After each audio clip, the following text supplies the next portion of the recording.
Hello everyone, welcome back to my channel. This is Pramila Yadav. CDP master series में आपका फिर से स्वागत है। लास्ट क्लास में हमने गिफ्टेड बच्चों के बारे में पढ़ा था। आज की जो हमारी क्लास रहने वाली है वो है बैकवर्ड बच्चों पर। Backward children. बैकवर्ड चिल्ड्रन को हम क्या बोलते हैं? पिछड़ा बालक बोलते हैं। क्या बोलते हैं? पिछड़ा बालक। आज की क्लास में हम देखेंगे कि किन बच्चों को हम पिछड़ा बालक बोलते हैं, इन बच्चों की क्या क्या कैरेक्टरिस्टिक्स होती हैं, उन किन कारणों की वजह से बच्चा है वो पिछड़ जाता है। जब हम बेसिकली बात करते हैं बैकवर्ड चिल्ड्रन की तो हम मेनली ये समझते हैं कि जो बच्चा आईक्यू में कम है, जिस बच्चे का आईक्यू कम है वही बच्चे बैकवर्ड बच्चे होते हैं। लेकिन ऐसा बिल्कुल भी नहीं है। बैकवर्ड बच्चे हैं वो किसी भी एक एरिया में बैकवर्ड हो सकते हैं, चाहे वो बच्चे शारीरिक रूप से पिछड़े हुए हों, चाहे बच्चे शारीरिक रूप से पिछड़े हुए हो सकते हैं या फिर वो मानसिक रूप से पिछड़े हुए हो सकते हैं। कैसे? मानसिक रूप से पिछड़े हुए हो सकते हैं या फिर वो सामाजिक रूप से पिछड़े हुए हो सकते हैं। कैसे? सामाजिक रूप से पिछड़े हुए हो सकते हैं या फिर वो भावनात्मक रूप से पिछड़े हुए हो सकते हैं, भावनात्मक रूप से पिछड़े हुए हो सकते हैं या फिर उनकी जो आर्थिक स्थिति है वो कमज़ोर होने के कारण बच्चे पिछड़े हुए हो सकते हैं। मतलब बच्चे हैं वो शारीरिक रूप से भी पिछड़े हो सकते हैं, मानसिक रूप से भी हो सकते हैं, सामाजिक रूप से भी हो सकते हैं, भावनात्मक रूप से भी बच्चे हैं वो पिछड़े बच्चे हो सकते हैं।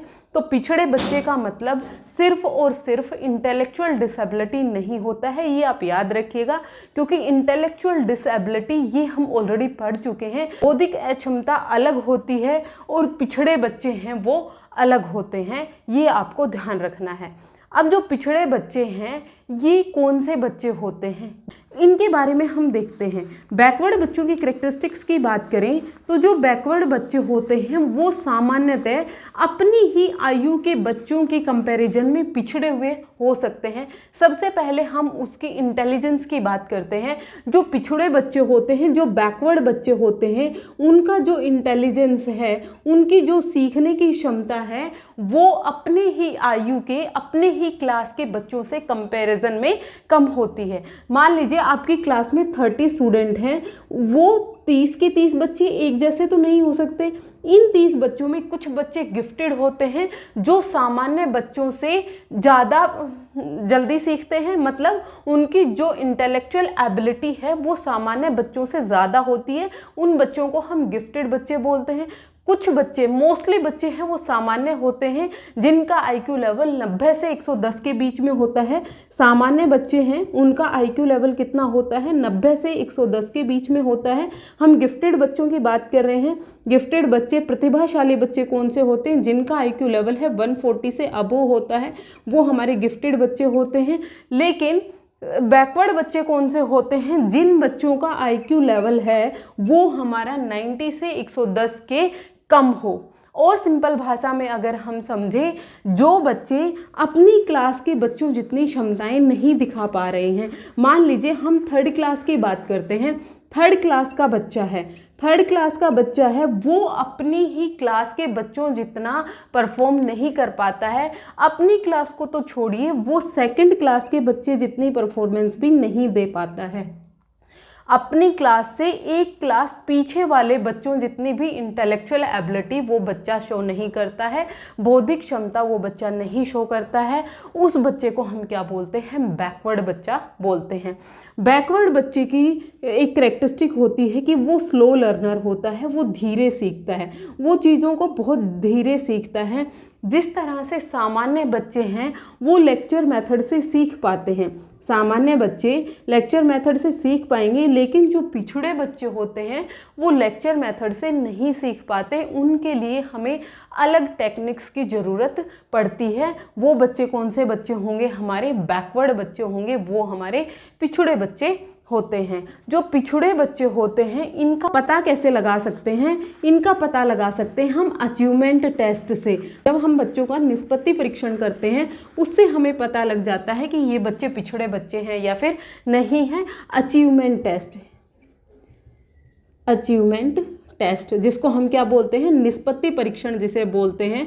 जो अचीवमेंट टेस्ट होता है, जब टीचर कोई भी कुछ भी एक टॉपिक जब बच्चों को पढ़ाता है, उस टॉपिक को पढ़ाने के बाद वो ये असेस करना चाहता है कि बच्चों ने कितना सीखा है। तो कुछ बच्चे होंगे जिन्होंने बहुत अच्छे से सीखा होगा, वो बहुत अच्छी परफॉर्मेंस देंगे, लेकिन कुछ बच्चे ऐसे होंगे जो अचीवमेंट टेस्ट में अच्छे से परफॉर्म नहीं कर पाते हैं। जो बच्चे अचीवमेंट टेस्ट में बहुत अच्छे से परफॉर्म नहीं कर पाते हैं, उनको हम पिछड़े बच्चे मान लेते हैं, उनको हम बैकवर्ड चिल्ड्रन कहते हैं। जो पिछड़े बच्चे होते हैं, इनको हम इंटेलिजेंस टेस्ट भी कर सकते हैं। इनका हम इंटेलिजेंस टेस्ट करके भी पता लगा सकते हैं। इंटेलिजेंस टेस्ट करके भी हम, जो ग्रुप में इंटेलिजेंस टेस्ट होते हैं या फिर इंडिविजुअल इंटेलिजेंस टेस्ट से भी हम पता लगा सकते हैं कि कोई बच्चा पिछड़ा बालक है या सामान्य बच्चा है या फिर गिफ्टेड बच्चा है। अचीवमेंट टेस्ट से और इंटेलिजेंस टेस्ट से हम पता लगा सकते हैं। हम ऑब्जर्वेशन से भी पता लगा सकते हैं, अवलोकन से भी पता लगा सकते हैं। अवलोकन से किस तरह से पता लगाएंगे? जो पिछड़े बच्चे होते हैं वो कम इंटरेस्ट लेते हैं पढ़ने में, क्योंकि उनको कुछ समझ ही नहीं आ रहा होता। जब आप उनको एक अपने ही क्लास में बिठाते हैं तो वो अपने आप को बाकी बच्चों से कमतर समझते हैं, और उनको जब कुछ समझ नहीं आ रहा होता, टीचर जब पढ़ा रही होती है तो उनको कुछ समझ नहीं आता है, उसके कारण वो अपनी अटेंशन है वो एक जगह नहीं टिका के रखेंगे, वो इधर उधर दूसरे बच्चे को डिस्टर्ब करेंगे या दूसरे को परेशान करेंगे। इस तरह से हम पता लगा सकते हैं कि ये बच्चा पिछड़ा बालक है। एजुकेशन में कौन से बच्चे को पिछड़ा बालक कहेंगे, उसके लिए हम EQ टेस्ट करते हैं। ये आपको याद रखना है। कौन सा टेस्ट है? EQ test. EQ का मतलब एजुकेशनल क्वोशिएंट। जिस तरह से हम IQ टेस्ट करते थे, सेम वही है EQ टेस्ट। EQ टेस्ट में क्या करते हैं? IQ टेस्ट में क्या करते थे? Mental as upon chronological age into में 100, मानसिक आयु अपॉन वास्तविक आयु इंटू में 100। और जो EQ टेस्ट है इसमें हम करेंगे educational age divided by chronological age into में 100। इस फॉर्मूला से हम पता लगा सकते हैं कि कोई भी बच्चा पिछड़ा है या फिर नहीं है। जो बच्चा EQ टेस्ट में 70 से 85 के बीच में होता है, उस बच्चे को हम क्या बोलते हैं? डल बच्चा बोलते हैं। उसको हम क्या बोलते हैं? डल बच्चा बोलते हैं। जिसका EQ क्वोशिएंट है वो कितना होगा? 70 से 85 के बीच में होगा। 70 से 85 वाले बच्चे कौन से बच्चे होते हैं? डल बच्चे होते हैं। इनको हम क्या बोलते हैं? पिछड़ा बालक बोलते हैं। इनको हम क्या बोलते हैं? बैकवर्ड चिल्ड्रन बोलते हैं। कौन से बालक बोलते हैं? बैकवर्ड चिल्ड्रन बोलते हैं। अगर आपसे IQ या EQ की टर्म्स में पूछे कि कौन से बच्चे को हम बैकवर्ड बच्चा बोलेंगे, जिनका IQ लेवल 70 से 80 के बीच में होगा। और ये आप याद रखेगा, जो इंटेलेक्चुअल डिसेबिलिटी हमने पढ़ा था, जो बौद्धिक अक्षमता पढ़ी थी, वो बच्चे कौन से थे?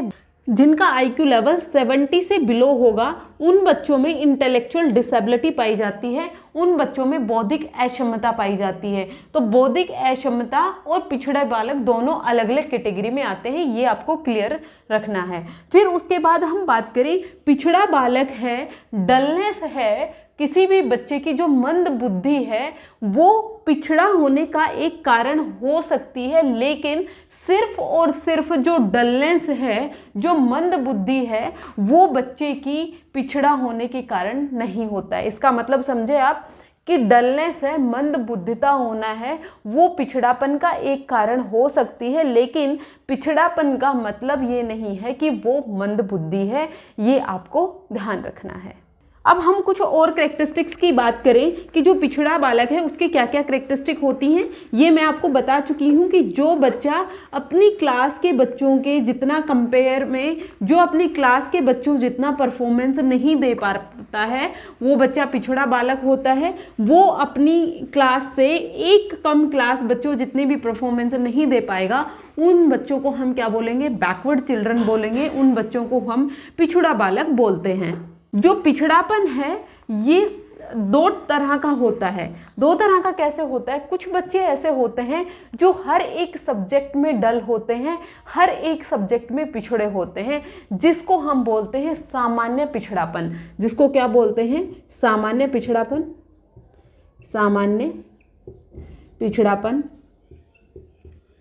और दूसरी तरह का पिछड़ापन होता है विशिष्ट पिछड़ापन। क्या बोलते हैं? विशिष्ट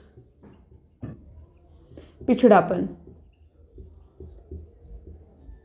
दो तरह का पिछड़ापन हो गया, एक तो सामान्य जिसको हम बोलते हैं जनरल पिछड़ापन, जनरल बैकवर्डनेस, और स्पेसिफिक बैकवर्डनेस। स्पेसिफिक बैकवर्डनेस क्या होती है, कोई भी एक बच्चा है वो किसी एक स्पेसिफिक सब्जेक्ट में पिछड़ा होता है, हो सकता है वो मैथ्स में पिछड़ा हो सकता है वो किसी लैंग्वेज में पिछड़ा हुआ हो, या फिर हो सकता है वो एसएस में पिछड़ा हुआ, किसी भी एक स्पेसिफिक एक सब्जेक्ट में जो बच्चा पिछड़ा होगा उसमें विशिष्ट पिछड़ापन पाया जाएगा, उसमें स्पेसिफिक पिछड़ापन पाया जाएगा, स्पेसिफिक बैकवर्डनेस पाई जाएगी।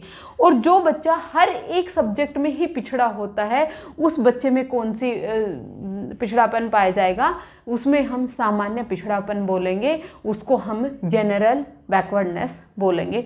2 टाइप की बैकवर्डनेस होती है, जनरल और स्पेसिफिक। स्पेसिफिक किसी भी एक सब्जेक्ट में, जनरल सभी सब्जेक्ट में जब बच्चा पिछड़ा होता है तो वो सामान्य पिछड़ापन होता है। हमने देखा बैकवर्ड बच्चे की जो डलनेस है उसका एक कारण है उसकी जो मानसिक मंदता है, वो उसके एक पिछड़ेपन का कारण हो सकती है। अब हम बात करते हैं कि कुछ बच्चे हैं वो शारीरिक रूप से पिछड़े होते हैं, उनका जो फिजिकल डेवलपमेंट है वो अपनी आयु के बच्चों जितना नहीं होता है। जो फिजिकल कैरेक्टरिस्टिक हैं बच्चे की वो भी बच्चे के पिछड़ेपन के कारण होती हैं। कुछ बच्चे हैं उनका जो शारीरिक डेवलपमेंट है, जो उनका फिजिकल डेवलपमेंट है वो डिलेड होता है, फिजिकल डेवलपमेंट। कई बच्चे आपने देखे होंगे बहुत पतले होते हैं, बहुत थिन होते हैं, वो बच्चे होते तो 4 इयर्स के हैं लेकिन वो लगते हैं कि वो बच्चे कितने हैं, 2 इयर्स के हैं। तो जब बच्चे का एक्चुअल में एज 4 ईयर हो लेकिन वो जब हमें 2 साल का लग रहा है तो उस बच्चे में कौन सी पिछड़ापन है, उसमें फिजिकल डेवलपमेंट, उसका जो शारीरिक विकास है वो नहीं हो पाया, उसके कारण बच्चा पिछड़ गया है। अब फिजिकल जो बैकवर्डनेस है उसके कई कारण हो सकते हैं। बच्चे की जो हेल्थ है, बच्चे की जो हेल्थ है, बच्चे का स्वास्थ्य है, उसके कारण बच्चे की फिजिकल में कोई भी एक तरह का बैकवर्डनेस हो सकता है उसे दिखने में प्रॉब्लम है, उसकी आई साइट में कोई प्रॉब्लम है तो भी बच्चे के पिछड़ेपन का कारण हो सकता है उसे सुनाई नहीं दे रहा है, उसके कान में कोई प्रॉब्लम है, उसके कारण बच्चे में कोई बैकवर्डनेस आ गई है। जब बच्चे में हेल्थ से रिलेटेड प्रॉब्लम होती है तो बच्चे को बार बार डॉक्टर के पास विजिट करना पड़ेगा। किसी बच्चे की आंखों में प्रॉब्लम है, उसकी आंखों में पानी आए जा रहा है बार बार, तो बच्चा स्टडी पे कॉन्सेंट्रेट नहीं कर पाता है, या फिर बच्चे को सुनाई नहीं दे पा रहा है तो बच्चा स्टडी पे कॉन्सेंट्रेट नहीं कर पाएगा। जब उसे सुनाई नहीं दे पा रहा है तो वो पढ़ेगा कैसे। जब बच्चे में शारीरिक कुछ कमियां पाई जाती हैं, जब बच्चे में फिजिकल डेफिशिएंसी कुछ पाई जाएंगी, उसके कारण भी बच्चा पिछड़ सकता है, उसके कारण भी बच्चे में बैकवर्डनेस आ सकती है, क्योंकि बच्चा अपनी फुल अटेंशन नहीं दे पाता। पढ़ाई करने के लिए सबसे पहली ज़रूरत क्या है, हेल्थ का ठीक होना। जब तक किसी बच्चे की हेल्थ ठीक नहीं होगी तो वो अपनी क्लास के अकॉर्डिंग परफॉर्म ही नहीं कर पाएगा, क्योंकि उसे बार बार डॉक्टर के चक्कर लगाने पड़ेंगे, डेली उसकी क्लासेस छूटेंगी। इसके कारण बच्चे में क्या आ सकती है, बैकवर्डनेस आ सकती है। इसके कारण बच्चे के पिछड़ेपन का कारण हो सकता है। तो अभी शायद आपको क्लियर हो रहा होगा कि सिर्फ और सिर्फ डलनेस, सिर्फ और सिर्फ जो मंद बुद्धि है वही बच्चे के पिछड़ेपन का कारण नहीं होती है। फिजिकल डेवलपमेंट में जो कुछ डेफिशिएंसी रह जाएं, बच्चे के शारीरिक विकास में अगर कुछ कमियां रह जाएं तो वो भी बच्चे के डेवलपमेंट को प्रभावित करती हैं, बच्चे को बैकवर्ड बच्चा बना सकती है, पिछड़ा बच्चा बना सकती है। दूसरी हम बात करते हैं मेंटल कैरेक्टरिस्टिक्स की। दूसरी किसकी बात करें हम, मेंटल कैरेक्टरिस्टिक्स की बात करें, मानसिक उसकी जो विशेषताएं हैं उसकी बात करें। मानसिक विशेषताओं की बात हम आप पहले भी कर चुके हैं। मानसिक विशेषताओं जिनका आईक्यू लेवल ही कम हो, जिन बच्चों का इंटेलिजेंस क्वोशिएंट ही कम हो, जिन बच्चों का इंटेलिजेंस क्वोशिएंट 70 से 85 के बीच में होगा, वो बच्चे कौन से बच्चे होंगे, पिछड़े बच्चे होंगे। वो रीजनिंग नहीं कर पाएंगे, वो लॉजिक्स नहीं दे पाएंगे, उनकी मेमोरी भी कम होती है, तो उसके कारण बच्चा पिछड़ सकता है। जो इंटेलिजेंस क्वोशिएंट है जब बच्चे का 70 से 85 के बीच में होगा तो वो बच्चे कौन से बच्चे होंगे, डल बच्चे होंगे। उनका जो बैकवर्डनेस का कारण उनकी जो मेंटल कैरेक्टरिस्टिक हैं, जो उनका मानसिक विकास है, जो उनका इंटेलिजेंस क्वोशिएंट है, वो भी हो सकता है। फिर उसके बाद हम सोशल और मोरल कैरेक्टरिस्टिक्स की बात करें, जो उसकी सामाजिक और नैतिक कैरेक्टरिस्टिक्स हैं। सामाजिक और नैतिक कैरेक्टरिस्टिक, सामाजिक और नैतिक विशेषताएं, नैतिक विशेषताएं। ये बच्चे कम सोशल होते हैं, ये जल्दी से लोगों में घुलते मिलते नहीं हैं। जैसे 3 साल का बच्चा है उसमें सोशल डेवलपमेंट है वो एक हद तक होना शुरू हो जाता है, क्योंकि बच्चा स्कूल में एंट्री कर लेता है, बच्चा स्कूल जाने लगता है, तो वहाँ पर बच्चे का एक्चुअल में सोशल डेवलपमेंट होने लग जाता है। लेकिन कुछ बच्चे ऐसे होते हैं जो सोसाइटी के लोगों के साथ एडजस्ट नहीं कर पाते, उनके साथ वो समायोजन नहीं कर पाते। जो बच्चे सोसाइटी के साथ एडजस्ट नहीं कर पाएंगे, समायोजन नहीं कर पाएंगे, तो वो भी उनका एक पिछड़ेपन का कारण हो सकता है, वो भी उन बच्चों को बैकवर्ड बच्चा बना सकता है। जिन बच्चों में सामाजिक विकास डिलेड होगा, जिन बच्चों में सामाजिक विकास देरी से होगा, तो वो बच्चे हैं वो अपनी पीयर्स के साथ भी कोऑर्डिनेशन नहीं बन पाएंगे। पीयर्स का मतलब जो उनके दोस्त हैं, जो उनके क्लासमेट्स हैं, उनके साथ भी वो कोऑर्डिनेशन नहीं कर पाते और वो कहाँ चले जाते हैं, आइसोलेशन में चले जाते हैं, एकांत में चले जाते हैं। कैसे? एकांत में रहना पसंद करते हैं, और जब वो एकांत में रहेंगे, अपने इमोशंस किसी के साथ शेयर नहीं करेंगे, अपने ही अंदर खोए रहेंगे, तो वो बच्चे कैसा व्यवहार करने लगते हैं, एंटी सोशल व्यवहार करने लगते हैं। कैसा? एंटी सोशल बिहेवियर करने लगते हैं। जो समाज के नियम कानून कायदे हैं उनके विपरीत जब वो व्यवहार करने लगते हैं, उस व्यवहार को हम एंटी सोशल व्यवहार बोलते हैं। इन बच्चों का जो सामाजिक, जो उनका सोशल डेवलपमेंट का जो मैच्योरिटी लेवल है वो डिलेड होता है उनकी आयु के बच्चों के अकॉर्डिंग। मतलब ये मान के चलें कि एक 8 साल का बच्चा है, उसका जितना सामाजिक विकास हो जाना चाहिए 8 साल के बच्चे का उतना नहीं होता है। एक 8 साल के बच्चे का सामाजिक विकास अगर हम मान ले 4 ईयर या फिर 5 ईयर जितना होता है, तो उनका जो सामाजिक विकास है वो कैसा हुआ, डिलेड हुआ, देरी से हुआ। उसके कारण भी बच्चे में पिछड़ेपन का कारण हो सकता है, उसके कारण भी बच्चे में बैकवर्डनेस आ सकती है। बच्चे में बैकवर्डनेस के कारण उसकी फिजिकल कैरेक्टरिस्टिक्स भी हो सकती हैं, उसकी मानसिक कैरेक्टरिस्टिक्स भी हो सकती हैं, सामाजिक और नैतिक कैरेक्टरिस्टिक्स के कारण भी बच्चे में पिछड़ेपन का कारण हो सकता है। और एक और पिछड़ेपन का कारण होता है गरीबी। क्या होती है? पॉवर्टी। जो गरीबी है वो एक बहुत बड़ा पार्ट है, बहुत बड़ा रोल प्ले करती है बच्चे के पिछड़ेपन के कारण। अगर बच्चे के माता पिता गरीब हैं तो वो बच्चे को अच्छे से न्यूट्रिशन नहीं दे पाएंगे। वो बच्चे को क्या नहीं दे पाएंगे? न्यूट्रिशन नहीं दे पाएंगे। न्यूट्रिशन नहीं दे पाएंगे। जब बच्चे को अच्छे से न्यूट्रिशन नहीं मिलेंगे तो वो बच्चे के फिजिकल डेवलपमेंट को प्रभावित करता है, वो बच्चे के शारीरिक विकास को प्रभावित करेगा। अगर बच्चे को अच्छे न्यूट्रिशन नहीं मिलेंगे तो उसके कारण क्या होगा, बच्चे का शारीरिक विकास अच्छे से नहीं हो पाएगा, तो बच्चा शारीरिक रूप से पिछड़ा हुआ रह जाएगा। अगर बच्चे के माता पिता गरीब हैं तो वो बच्चे को अच्छे से स्कूलिंग नहीं दे पाएंगे, अच्छे से उनको विद्यालय शिक्षा नहीं दे पाएंगे। जब उनको स्कूल नहीं भेज पाएंगे, जब उनको एजुकेशन नहीं दे पाएंगे, तो उसके कारण भी बच्चे के पिछड़ने का कारण हो सकता है। उनके अच्छे टीचर्स नहीं मिले, अगर उनको अच्छी सोसाइटी में नहीं रखा गया तो उनका सामाजिक विकास नहीं हो पाएगा। अगर उनको एक अच्छा समाज नहीं मिला, एक अच्छा एनवायरनमेंट नहीं मिला, जो लोग स्लम एरियाज में रहते हैं, जो झुग्गी झोपड़ियों में रहते हैं, उन बच्चों को अच्छा एनवायरनमेंट नहीं मिल पाता है, उसके कारण भी बच्चे में बैकवर्डनेस आ जाती है, उसके कारण भी बच्चे में पिछड़ापन आ सकता है। जो पॉवर्टी है वो मेन रीज़न होती है बैकवर्डनेस का। जब बच्चा गरीबी में होगा तो ना तो बच्चे का फिजिकल डेवलपमेंट अच्छे से हो पाएगा, ना बच्चे का मानसिक विकास अच्छे से हो पाएगा। मान लीजिए कोई बच्चा जन्म से आईक्यू लेवल उसका बहुत अच्छा है, लेकिन उसने जन्म कहाँ ले लिया, स्लम एरिया में अगर उसने जन्म ले लिया तो वहाँ पर बच्चे को एक एनवायरनमेंट नहीं मिलेगा जहाँ पर वो अपनी लॉजिक्स को डेवलप कर पाए, अपनी रीजनिंग को डेवलप कर पाए, अपनी जो क्रिएटिव थिंकिंग है उसको डेवलप कर पाए, तो उसके कारण बच्चे में बैकवर्डनेस का कारण बन सकती है। फिर उसके अलावा जो अगर उनको एजुकेशन अच्छे से नहीं मिली, अगर उनको अच्छे स्कूल में नहीं पढ़ाया गया, अच्छे टीचर्स नहीं मिले, तो वो भी बच्चे में एक बैकवर्डनेस का कारण हो सकती है। फिर उसके बाद जो समाज है, जो नेबरहुड है, वो उसे किस तरह का मिल रहा है, वो भी बच्चे की डलनेस का कारण होता है। तो जो गरीबी है ये बहुत बड़ा एक कारण है बच्चे के बैकवर्ड होने का, बच्चे के पिछड़ा होने का।